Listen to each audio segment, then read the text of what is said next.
So my wife and I headed towards Maine on this past Sunday, and one of the goals was to stop at Mount Washington and climb Mount Washington. So for those of you that have done this, you know what it's like. It's not exactly for the faint of heart. However, it's not as challenging as we had expected it to be. The biggest challenge was, well, there was two challenges. One was other vehicles that didn't know how to drive. Good grief. Yeah. Traveling way too slow, barely moving. So, when you're on motorcycles, the speed limit's supposed to be 25 is what they had told us. Not that big a deal, but we got behind some people that were going, 10 miles an hour, 15 maybe. And so we're, constantly using the friction zone in the clutch and riding the clutch a little bit, which isn't a big deal on a motorcycle because it has a wet clutch, so it's not that big a deal. But it did make it a little more difficult, especially as we got to the higher elevations. Another challenge we ran into, which we had anticipated, was the clouds. We got up in the clouds and you couldn't see very far towards the top. The one picture you'll be able to see where we're standing at the steps, that's what it was like up there. So higher elevations and cloudy, chilly. It was dropped down to 50 degrees, which not cold, but when the base of the mountain is, in the 70s, you get up to the top and it's 50. That's a pretty good temperature change. And of course it's Fahrenheit, so not Celsius crap. Anyway, Mount Washington is in New Hampshire, by the way, but it was on our way to where we were staying. A little bit out of the way. We put a few extra miles on, but not a big deal. We left Lancaster, Pennsylvania on Sunday morning and stayed in Vermont, in a neat little place in Vermont on Sunday evening. And Monday, between Vermont and Maine, where our final destination was, we did Mount Washington. So if you've been up there, the scenery is just amazing. A couple of pull-offs. There's a bunch of pull-offs. If you stop, you can stop every couple of minutes and just pull over and it's breathtaking. However, we chose not to do that. We got a couple of good shots, pulled over a couple of times. But other than that, we basically went from the bottom to the top and took our time up top a little bit. But there, because of it being so cloudy, we couldn't see a lot when we got to the very top. I was extremely proud of my wife because she's afraid of heights. Heights don't bother me that much. But she's afraid of it a little bit. She said, well, you think I'm okay doing it on my own? Or we talked about it before we headed up there. Does she ride with me or does she do her own? I said, well, ride your own. I know you can do it. Just watch my tail light. Use the friction zone when you need to. First, maybe second gear. It just depends on the traffic in front of us and how fast we can keep moving. So she did it on her own and it was awesome. I'm very proud of her.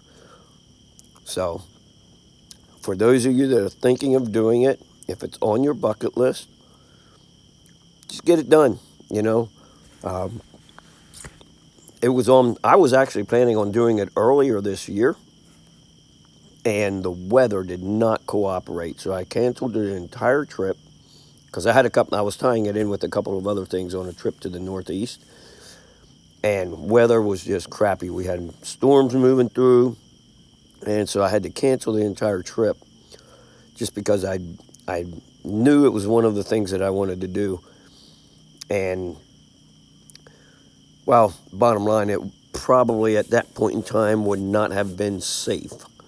So I canceled the trip. But this time, I was like, well, we're going to do it. We knew the top was going to be cloudy, but the rest of it, the day was beautiful, lower elevations, but as we started climbing, and you'll see a little bit in the video here, it does get pretty cloudy, very damp, road was getting damp, but we never lost traction. The traction was good, and I kept checking it, put my boots down, just double check, just to make sure it wasn't getting slippery.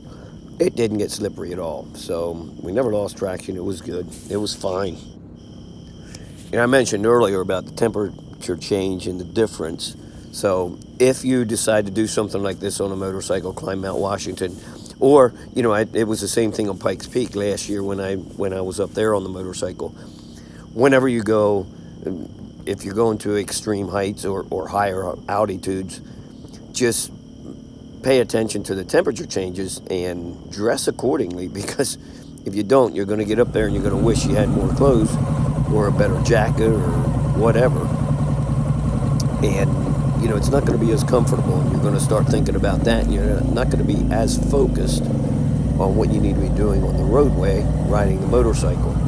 So just keep that in mind if you do any kind of riding in higher altitudes, climbing mountains, that type of stuff, or riding to the top of mountains on your motorcycle. Keep that in mind, because it's very important. My wife reminded me of that again, because she did put on big heavy gloves before we headed up and that type of stuff. We both have heated grips, so she was using her heated grips. I don't know that I used mine, because I don't get cold as quickly as she does, but either way, it's something to think about and keep in mind. And there were two other guys that, as we got towards the top, two other guys on motorcycles, and the one guy was really kind of freaked out. His buddy was like, I don't know if he'd done it before or not, but he was like, yeah, well, whatever, no big deal. And he just cruised right up through and parked. The other guy the way, actually, he got off his bike, he was kind of shaking. He was a little shook up. So, but it's because of the way we were up in the clouds and how cloudy it got towards the end, and you couldn't see the best. And, you're going up through, big drop-offs. You can see as we come back down, there's a couple of places too. We did pull over on the way back down to get some good pictures. But you can see, there's no guardrails. The road is not very narrow. Yeah, the road is very narrow. Well, I screwed that one up there. It's not very wide some places.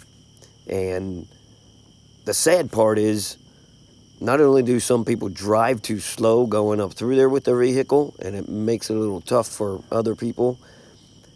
Man, we saw it a couple of times, and there's a part on this video where a person was on the wrong side of the road coming around the corner. Come on, folks. You can't be doing that kind of stuff on something like this. If I would have been in a car, I would have hit him. My wife and I both talked about it. I was like, there was no way I would have gotten by him if I had been in a car.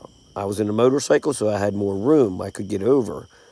But that's another thing you want to be mindful of, whether you're in a car or whatever you're doing. Stay on your side of the road. Don't be crossing over. If you're somewhere where you can easily see that you have room to cross the center line, then, whatever, go for it. But not on a blind turn. So be careful of that, and be mindful of it if you decide to go up there and make this drive, either in a motorcycle or in a car.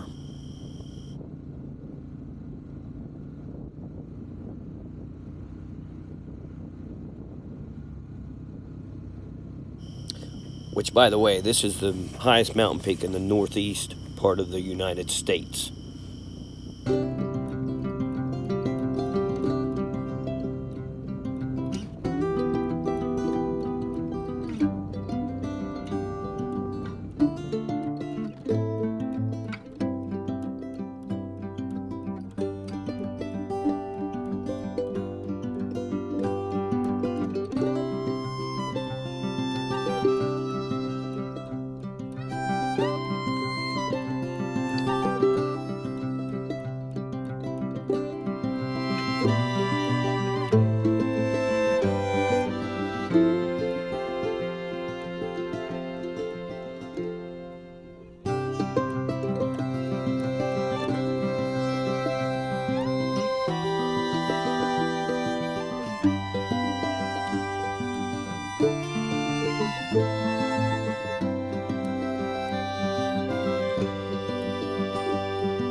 And as we can see here, what I was talking about earlier with people being on the wrong side of the road, I came around the turn and there they were. So at any rate, we made it work.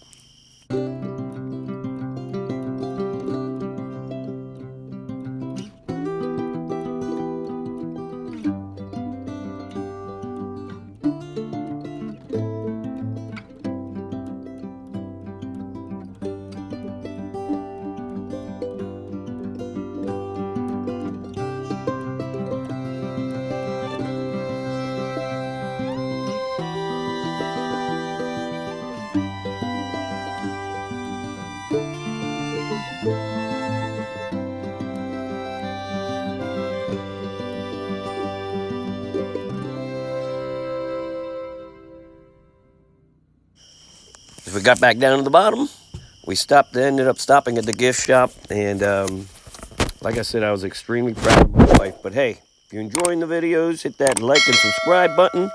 And we'll catch up with you on the next one.